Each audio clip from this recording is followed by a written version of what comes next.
ಕಲಾವಿದರು ಮತ್ತು ವಿದ್ಯಾರ್ಥಿಗಳಿಗಾಗಿ ಗೃಹ ನಿರ್ಮಾಣವನ್ನು 2012ರಿಂದ ಆರಂಭಿಸಿದ್ದು 53ನೇ ಮನೆಯ ಉದ್ಘಾಟನೆಯ ಸುಮುಹೂರ್ತ ಕೂಡಿ ಬಂದಿದೆ.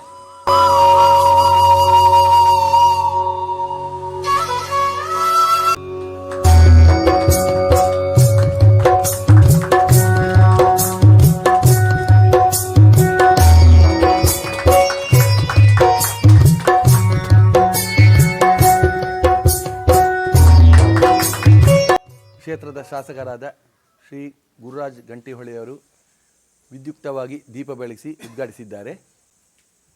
ಈ ಮನೆಗೆ ಸುಮಾರು ಒಂದು 8-9 ತಿಂಗಳ ಹಿಂದೆ ನಾನು ಮುರಳಿ ಸರ್ ಇಲ್ಲಿ ಬರುವಾಗ ಒಂದು ಜೋಪಡಿಯ ಥರದ ಒಂದು ಮನೆಯಲ್ಲಿ ಇವರು ವಾಸವಾಗಿದ್ದರು.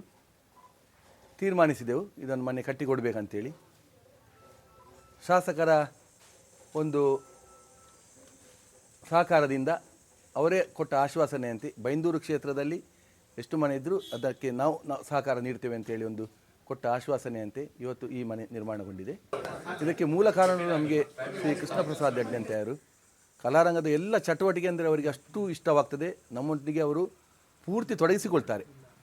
ಹಾಗಾಗಿ ನಾನು ಅವರನ್ನು ಈ ಸಂದರ್ಭದ ಅಭಿನಂದಿಸುತ್ತಾ ಕೃಷ್ಣ ಪ್ರಸಾದ್ ಅಡ್ಯಂತರನ್ನು ನಾನು ಆತ್ಮೀಯವಾಗಿ ಸ್ವಾಗತಿಸುತ್ತೇನೆ.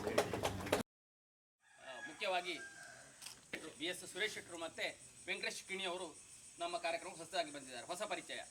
ವೆಂಕಟೇಶ್ ಕಿಣಿಯವರ ಬಗ್ಗೆ ಪರಿಚಯ ಮಾಡುವಾಗ ಅವರು ಶೇಷಗಿರಿ ಕಿಣಿಯವರ 3ನೇ 4ನೇ ತಲೆಮಾರಿನ ವ್ಯಕ್ತಿ ಅಂತ ಹೇಳಿದರು. ಶೇಷಗಿರಿ ಕಿಣಿಯರು ಹೇಳಿದರೆ ಯಕ್ಷಗಾನಕ್ಕೆ ಒಂದು ಕೇಳಿದಾಗ ರೋಮಾಂಚನ ಆಗ್ತದೆ. ನಾವು ಅವರ ಕಾಲದಲ್ಲಿ ಇರಲಿಲ್ಲ ಅಲ್ವಾ ಎಂಬಂಥ ಭಾವ ಎಲ್ಲ ನಮ್ಮ ಸದಸ್ಯರಿಗೆ, ಯಾರೇ ಯಕ್ಷಗಾನ ಅಭಿಮಾನಿಯಾಗಿ ಇರುವಂತಹ ಒಂದು ವಿಷಯವೇ.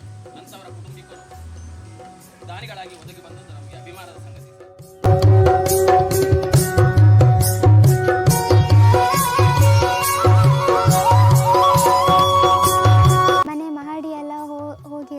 ಇದ್ದಿತ್ತು. ಮಳೆಗಾಲದಲ್ಲಿ ಮೇಲಿಂದ ಎಲ್ಲ ನೀರೆಲ್ಲ ಸೋರಿತಾ ಇರ್ತಿತ್ತು. ಮತ್ತು ಕಿಟಕಿ ಬಾಗಿಲೆಲ್ಲ ಸರಿ ಇರಲಿಲ್ಲ. ಮಳೆಗಾಲದಲ್ಲಿ ರಾತ್ರಿ ಹೊತ್ತು ಮಲಗಲಿಕ್ಕೆ ತುಂಬ ಕಷ್ಟ ಆಗ್ತಿತ್ತು. ಆ ಸಮಯದಲ್ಲಿ ನಮ್ಮ 10ನೇ ತರಗತಿ ಫಲಿತಾಂಶ ಬಂದಾಗ ನಮ್ಮ ಶಾಲಾ ಮುಖ್ಯೋಪಾಧ್ಯಾಯರಾದ ಮಂಜು ಕಾಳ್ವಾರ್ ಸರ್ ಇವರು ನಮಗೆ ಈ ಯಕ್ಷಗಾನ ಕಲಾರಂಗ ವಿದ್ಯಾಪೋಷಕನ ಬಗ್ಗೆ ಹೇಳಿದರು.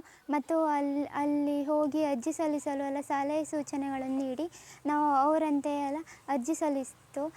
ಆಗ ನಮಗೆ ವಿದ್ಯಾಪೋಷಕ ತಂಡದವರು ಬಂದು ನೋಡಿ ನಮಗೆ ಈಗ ಈ ಮನೆಯನ್ನು ಕಟ್ಟಿಸಿಕೊಟ್ಟಿದ್ದಾರೆ. ಮನೆ ನಮಗೆ ಅಕ್ಟೋಬರ್ 30ರಂದು ನಮ್ಮ ಗುರುರಾಜ್ ಗಂಟಿಹೊಳೆ ಸರ್ ಅವರು ಬಂದು ನಮಗೆ ಶಿಲಾನ್ಯಾಸ ಮಾಡಿ ಹೋಗಿದ್ದಾರೆ. ಅದಾದಮೇಲೂ ಕೂಡ ನಮಗೆ ನಮ್ಮ ಮನೆ ದೇವಸ್ಥಾನದ ಆಡಳಿತ ಮಂಡಳಿಯವರು ಕೂಡ ನಮ್ಮ ಮನೆ ನಿರ್ಮಿಸಲಿಕ್ಕೆ ತುಂಬ ತೊಂದರೆ ಎಲ್ಲ ಕೊಟ್ಟರು. ಅದಾದಮೇಲೂ ಪಂಚಾಂಗ ಹಿಂದೆ ಹಾಕುವ ಪರಿಸ್ಥಿತಿ ಎಲ್ಲ ಬಂತು. ಆದರೂ ನಮ್ಮ ಕೈ ಬಿಡಲಿಲ್ಲ, ನಮ್ಮ ಮನೆ ಕಟ್ಟಿಸಿಕೊಟ್ಟಿದ್ದರು. ಮತ್ತು ಕೆಲವು ವಿದ್ಯಾಸಂಸ್ಥೆ ಆಗಿದ್ದರೆ ಕೇವಲ ಸ್ಕಾಲರ್ಶಿಪ್ ಮಾತ್ರ ಕೊಡ್ತಿದ್ರು. ಆದರೆ ಇವರು ಸ್ಕಾಲರ್ಶಿಪ್ ಮನೆ ಇಲ್ಲದವರಿಗೆ ಮನೆ ಹಾಗೂ ನನಗೆ 5 ದಿನದ ಶಿಬಿರವನ್ನು ಏರ್ಪಡಿಸಿದರು ಉಡುಪಿಯಲ್ಲಿ ಇನ್ಫೋಸಿಸ್ ಫೌಂಡೇಶನ್ ಕಟ್ಟಡದಲ್ಲಿ. ಅಲ್ಲಿನ ತರಬೇತಿಯಲ್ಲಿ ನಾನು ಸಾಕಷ್ಟು ಕಲಿತೆ. ಅಲ್ಲಿ ಮತ್ತು ಗಣ್ಯ ವ್ಯಕ್ತಿಗಳೆಲ್ಲ ಬಂದಿದ್ದರು.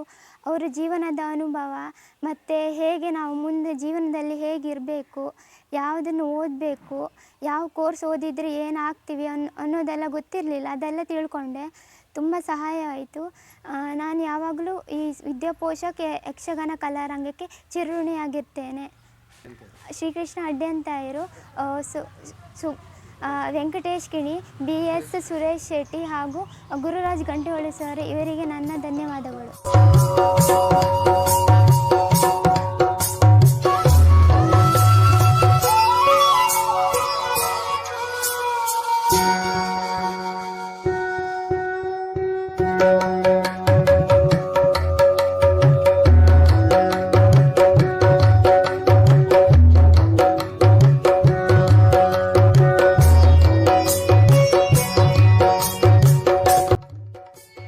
ಯಕ್ಷಗಾನರಂಗದ ಈ ಮನೆ ಕಟ್ಟಿಕೊಡುವ ಕಾರ್ಯಕ್ರಮಕ್ಕೆ ನಿಮಗೆ ಅವರ ಫಾಲೋಅಪ್, ಅವರ ಆಯ್ಕೆ ಪ್ರಕ್ರಿಯೆ ಕಂಡ್ರೆ ಕಷ್ಟ ಉಂಟದು. ನಮ್ಮ ಹತ್ರ ಸಾಧ್ಯ ಇಲ್ಲ ಅಂತೇಳಿ ಹೇಳಿ ಓಪನ್ ಆಗಿ ಹೇಳಕ್ಕೆ.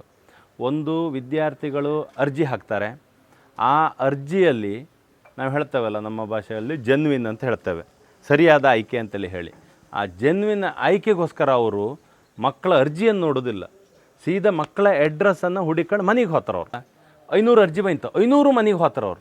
500 ಮನೆಗೆ ಹೋಗಿ ವಿಷಯ ಕಂಡ್ಕೊಂಡು, ಅದು ಹಾಪರಲ್ಲ ಯಾರು, ಮತ್ತೆ ಯಾರು ಡ್ಯೂಟಿ ಆಫೀಸರ್ ಅಲ್ಲ, ಪೇಯ್ಡ್ ಸ್ಟಾಫ್ ಅಲ್ಲ, ಎಲ್ಲ ಮಾಸ್ಟರ್ಗಳು, ರಿಟೈರ್ಡ್, ಬೇರೆ ಬೇರೆ ಉದ್ಯೋಗದಲ್ಲಿರುವವರು, ಸಾಮಾಜಿಕ ಕಾಳಜಿ ಇರುವವರು, ಬದ್ಧತೆ ಇರುವವರು, ಅವ್ರು ಹೋಗಿ ಆಯ್ಕೆ ಮಾಡೋದು.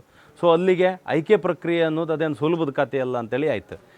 ಅವರ ಆ ಆಯ್ಕೆ ಪ್ರಕ್ರಿಯೆ ಕಂಡ್ರ ಮೇಲೆ, ಈ ಪ್ರೋಸೆಸ್ ಎಲ್ಲ ಕಂಡ್ರ ಮೇಲೆ ನಮ್ಮ ಮನಸ್ಸಿನಾಗಿರುವುದಷ್ಟೇ ಆ ಒಂದು ಮೆಥಡೇ, ಆ ಒಂದು ಪ್ರಕ್ರಿಯೆನೇ ಕಷ್ಟ ಇವತ್ತಿನ ಕಾಲದಲ್ಲಿ. ಆ ಪ್ರಾಮಾಣಿಕತೆ ಅನ್ನೋದು, ಫಾಲೋಅಪ್ ಅನ್ನೋದು, ಅವ್ರ ಕಾರ್ಯಕ್ಕೆ ತಕ್ಕ ಬಪ್ಪದು ಮಾಡೋದು. ಇಷ್ಟ ಎಲ್ರಿಗೂ ಹೇಳೋದು, ಅತಿ ಹೆಚ್ಚು ಮಕ್ಕಳನ್ನು ಆಯ್ಕೆ ಮಾಡೋದು ಬೈಂದೂರು ತಾಲೂಕಿಂದ, ಉಡುಪಿ ಜಿಲ್ಲೆಯಲ್ಲಿ. ನಾನು ಅವ್ರ ಲಿಸ್ಟ್ ಕಂಡೆ, ಎಲ್ಲ ಬೆಳ್ಳಾಲ, ಕೆರಾಡಿ, ಕಿರುಮಂಜೇಶ್ವರ, ಇಲ್ಲ ಅಂದ್ರೆ 2 ಅದ್ರಾಗೆ ದುಃಖ ಪಡೋ ಸಂಗತಿ ಇದೆ. ಅಂದರೆ ಅತಿ ಹಿಂದುಳಿದ ಕಷ್ಟದ ಮನೆಗಳು ಮತ್ತು ಮಕ್ಕಳು ಇರುವುದು ನಮ್ಮಲ್ಲಿ. ಅವರು ಒಳ್ಳೆ ಓದಬೇಕು ಮತ್ತು ಕಷ್ಟದಾಗಿರ್ಬೇಕು. ಅಂದರೆ ಕಷ್ಟದಾಗಿರ್ಬೇಕಂದ್ರೆ ಇದ್ದಾರನ್ನ ಆಯ್ಕೆ ಮಾಡಬೇಕು ಅನ್ನುವಂಥ ಪ್ರಕ್ರಿಯೆ ಇಟ್ಕೊಂಡಿರ. ಸೊ ಆ ಇಡೀ ಯಕ್ಷಕ ರಂಗಕ್ಕೆ, ವಿಶೇಷವಾಗಿ ಮಾಸ್ಟ್ರಿಗೆ ಮತ್ತು ಅವ್ರ ಸಂಗತಿಗೆ ಇದು ತಂಡಕ್ಕೆ, ಅದು ನೀವು ಯಾರನ್ನು ಹುಡುಕರು ಅವ್ರ ಕೈಯಿಂದ ಪೆಟ್ರೋಲ್, ಅವ್ರ ಕೈಯಿಂದ ಗಾಡಿ, ಅವ್ರ ಕೈಯಿಂದ ಖರ್ಚು ಮಾಡ್ಕೊಬಪ್ಪಾರ. ಇಂಥದ್ರಿಂದ ಇದೆಲ್ಲ ನಡೀತಾ ಇತ್ತು. ಹಾಗಾಗಿ ನಾನು ಇಲ್ಲೇ ಒಪ್ಪಿಬಿಡ್ತೆ, ನಮ್ಮ ಹತ್ರ ಇದು ಆಪದಲ್ಲ, ನಮಗೆ ನಿಮ್ಮ ಆಶೀರ್ವಾದ ಇರಲಿ, ನಾವು ನಿಮ್ಮ ಸಂಗತಿಗೆ ಇರ್ತೋ ಅಂತೇಳಿ ಹೇಳ್ತಾ ನನ್ನ ಮಾತನ್ನು ಮುಗಿಸ್ತೇನೆ.